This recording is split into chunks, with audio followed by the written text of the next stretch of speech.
What if you woke up tomorrow and your savings were basically worthless? Your paycheck couldn't buy dinner, and the money in your wallet was losing value while you were standing in line to spend it. Today, people are worried about inflation, tariffs, rising energy prices, interest rates, and another economic downturn. But a century ago, Germany discovered what happens when inflation doesn't just get bad, it completely breaks the idea of money. Welcome to History in 60, where the past has an uncomfortable habit of sounding a lot like the present. And this is the story of how one of Europe's most powerful countries ended up printing money so fast, people needed wheelbarrows to carry it. It starts with World War I. Germany borrowed enormous amounts of money to finance the war.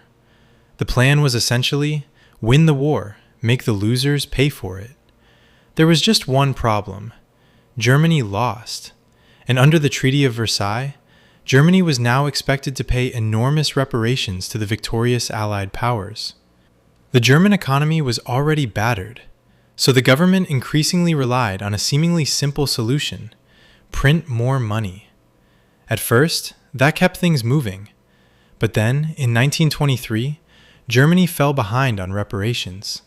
French and Belgian troops occupied the Ruhr, Germany's industrial heartland.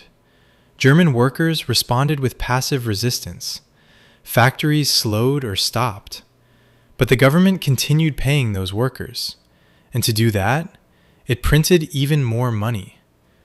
That's when the system broke. In January 1923, one US dollar was worth roughly 18,000 German marks. By November, $1 could buy trillions of marks. Prices sometimes changed during the course of a single day. Workers were paid more frequently because waiting could mean their wages lost purchasing power before they got home. People carried stacks of banknotes just to buy basic goods. The middle class watched years of savings disappear. A lifetime of responsible saving could become worthless almost overnight. And that may have been the most damaging part. Germany didn't just lose the value of its currency. People lost faith in the system itself. Eventually, Germany stabilized the currency, but the psychological damage remained. Millions of Germans had learned a terrifying lesson. Your savings could disappear. Your government could fail you. And the economic system you trusted could collapse faster than you ever imagined. The hyperinflation did not directly cause Hitler's rise.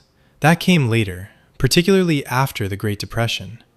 But it helps leave behind a society deeply traumatized by economic chaos and distrustful of its institutions. And that's what makes this story feel so relevant today. We're nowhere near Weimar Germany, but when people worry about inflation, wars disrupting energy markets, tariffs raising prices, or whether their paycheck buys what it used to, they're really worrying about something humans have feared for centuries. Can I trust that the money I earn today will still have value tomorrow? Because money is ultimately built on something surprisingly fragile. Not paper, not gold, trust. And when that disappears, sometimes the numbers printed on the money don't matter anymore. That's History in 60. If you like discovering the stories behind the forces still shaping our world today, like, subscribe, and follow for more History in 60.